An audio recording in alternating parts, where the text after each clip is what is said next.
എല്ലാവർക്കും സൂക്കോ P S സിയുടെ ഒരു പുതിയ വീഡിയോയിലേക്ക് സ്വാഗതം. പരിഷ്കരിച്ച SCERT പാഠപുസ്തകത്തിലെ എക്കണോമിക്സ് വിഭാഗം ക്ലാസ്സുകളാണിത്. 5ാം ക്ലാസ് സോഷ്യൽ സയൻസിലെ തൊഴിൽ വൈവിധ്യങ്ങൾ എന്ന ചാപ്റ്ററിലെ ഒരു PSC പരീക്ഷയ്ക്ക് വേണ്ട ഭാഗങ്ങളാണ് ഇന്ന് നമ്മൾ ഡിസ്കസ് ചെയ്യുന്നത്. Without further ado let start. എന്താണ് വരുമാനം? നമ്മൾ ചെയ്യുന്ന ചില പ്രവർത്തനങ്ങൾക്ക് സമ്മാനവും ചിലതിന് പ്രതിഫലവും ലഭിക്കുന്നു. അധ്യാപനം, കച്ചവടം, ആതുര സേവനം തുടങ്ങിയ പ്രവർത്തനങ്ങളിലൂടെ വ്യക്തികൾക്ക് പ്രതിഫലമായി പണം ലഭിക്കുന്നു. വിവിധ സാമ്പത്തിക പ്രവർത്തനങ്ങളിൽ ഏർപ്പെട്ടതിൻ്റെ ഭാഗമായി ഒരു വ്യക്തിക്ക് നിശ്ചിത കാലയളവിൽ ലഭിക്കുന്ന പണമാണ് വരുമാനം എന്ന് പറയുന്നത്. എന്താണ് തൊഴിൽ? വരുമാനത്തിനായി ഒരു വ്യക്തി കായികമായോ ഭൗതികമായോ ചെയ്യുന്ന പ്രവർത്തനമാണ് തൊഴിൽ. തൊഴിലിന് പ്രതിഫലം കൂലിയായോ ശമ്പളമായോ ലഭിക്കുന്നു. വ്യക്തികളുടെ പ്രധാന വരുമാന മാർഗമാണ് തൊഴിൽ. എന്താണ് കൂലിയും ശമ്പളവും? കരാർ പ്രകാരം സേവനങ്ങൾ നിർവഹിച്ചതിന് തൊഴിലുടമ തൊഴിലാളിക്ക് നൽകുന്ന പ്രതിഫലമാണ് കൂലി.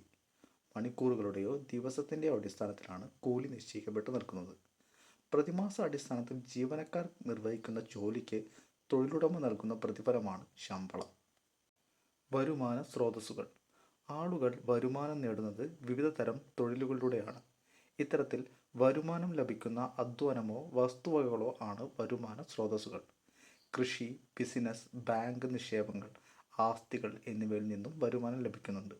ഇവ വരുമാന സ്രോതസ്സുകൾക്ക് ഉദാഹരണങ്ങളാണ്. എന്തൊക്കെയാണ് ആസ്തികൾ നോക്കാം. വിവിധ രൂപത്തിലുള്ള ധനവിഭവങ്ങളാണ് ആസ്തികൾ. കെട്ടിടങ്ങൾ, വസ്തുവകകൾ തുടങ്ങിയവ ആസ്തികൾക്ക് ഉദാഹരണങ്ങളാണ്. വിവിധ വരുമാന സ്രോതസ്സുകളും അവയിൽ നിന്ന് ലഭിക്കുന്ന വരുമാനവുമാണ് പട്ടികയിൽ നൽകിയിട്ടുള്ളത്. കൃഷിക്ക് വരുമാനം വിളയാണ്. തൊഴിലിന് കൂലിയോ അല്ലെങ്കിൽ ശമ്പളവുമാണ് വരുമാനമായിട്ട് ലഭിക്കുന്നത്. ബിസിനസ്സിന് ലാഭവും ബാങ്ക് നിക്ഷേപത്തിന് പലിശയുമാണ് വരുമാനം. ആസ്തികൾക്ക് വാടക അഥവാ പാട്ടമാണ് ലഭിക്കുന്ന വരുമാനമായിട്ട്. ഓഹരി നിക്ഷേപങ്ങൾ ലാഭവിഹിതമാണ് വരുമാനം.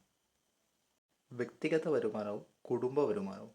വ്യക്തികൾക്ക് വിവിധ സ്രോതസ്സുകളിൽ നിന്ന് വരുമാനം നേടാൻ കഴിയുന്നുണ്ട്. തൊഴിലുകളുടെയും തൊഴിലിതര മാർഗങ്ങളിലൂടെയും ഒരു വ്യക്തിക്ക് വരുമാനം ലഭിക്കുന്നു. ഒരു വ്യക്തിക്ക് വിവിധ വരുമാന സ്രോതസ്സുകളിൽ നിന്ന് ഒരു നിശ്ചിത കാലയളവിൽ ലഭിക്കുന്ന ആകെ വരുമാനമാണ് വ്യക്തിഗത വരുമാനം എന്ന് പറയുന്നത്. ഒരു കുടുംബത്തിലെ അംഗങ്ങൾക്കെല്ലാം കൂടി ഒരു നിശ്ചിത കാലയളവിൽ ലഭിക്കുന്ന ആകെ വരുമാനമാണ് കുടുംബ വരുമാനം. വിവിധ തരം തൊഴിലുകൾ. വിവിധങ്ങളായ തൊഴിലുകൾ നമുക്ക് ചുറ്റുമുണ്ട്.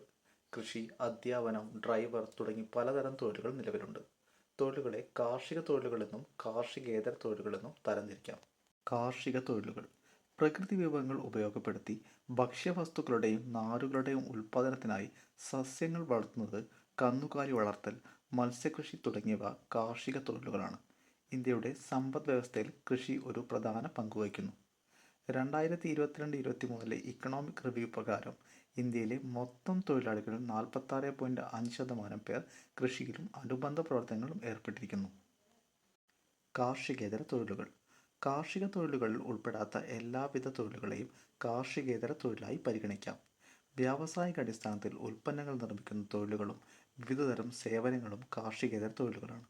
വസ്ത്രനിർമ്മാണം, കെട്ടിട നിർമ്മാണം, ബിസിനസ്, ബാങ്കിംഗ്, അധ്യാപനം, ഗതാഗതം, ഫാക്ടറി തൊഴിലുകൾ തുടങ്ങിയവ കാർഷികേതര തൊഴിലുകൾക്ക് ഉദാഹരണങ്ങളാണ്.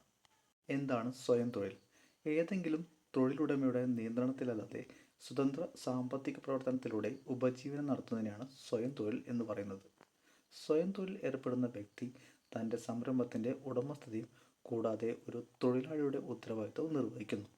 സ്വയം തൊഴിൽ വ്യക്തികൾ കൂടുതലും ഒറ്റയ്ക്കാണ് അവരുടെ സംരംഭം കൈകാര്യം ചെയ്യുന്നത്. അതിൽ നിന്ന് ലഭിക്കുന്ന വരുമാനത്തിൻ്റെ പൂർണ്ണാവകാശി സ്വയം തൊഴിൽ സംരംഭകർ മാത്രമായിരിക്കും. സ്വയം തൊഴിൽ സംരംഭങ്ങൾ പ്രോത്സാഹിപ്പിക്കുന്നതിന് സർക്കാർ വിവിധ പദ്ധതികൾ നടപ്പിലാക്കി വരുന്നു.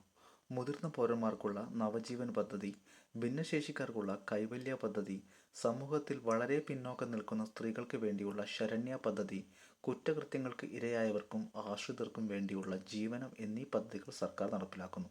കൂടാതെ ഗ്രൂപ്പ് സംരംഭങ്ങൾ ആരംഭിക്കുന്നതിന് multi purpose job club, employment എക്സ്ചേഞ്ചിൽ രജിസ്റ്റർ ചെയ്ത തൊഴിൽ രഹിതർക്കുള്ള കേസ് റൂൾ 99 തുടങ്ങിയവയാണ് കേരള സർക്കാർ നടപ്പിലാക്കുന്ന സ്വയം തൊഴിൽ പദ്ധതികൾ. കേരള സർക്കാർ നടപ്പിലാക്കുന്ന വിവിധ സ്വയം തൊഴിൽ പദ്ധതികളെക്കുറിച്ചുള്ള വിശദമായ ക്ലാസ് ലിങ്ക് ഡിസ്ക്രിപ്ഷനിലുണ്ട്. എല്ലാവരും വീഡിയോ കാണാൻ ശ്രമിക്കുക. 5ാം ക്ലാസ് സോഷ്യൽ സയൻസിലെ തൊഴിൽ വൈവിധ്യങ്ങൾ എന്ന ചാപ്റ്ററിലെ ഒരു PSC പരീക്ഷയ്ക്ക് വേണ്ട ഇക്കണോമിക്സ് ഭാഗങ്ങളാണ് ഇന്ന് നമ്മൾ ഡിസ്കസ് ചെയ്തത്. വീഡിയോ ഇഷ്ടപ്പെട്ടാൽ ലൈക്ക് ചെയ്യാനും ഷെയർ ചെയ്യാനും മറക്കരുത്.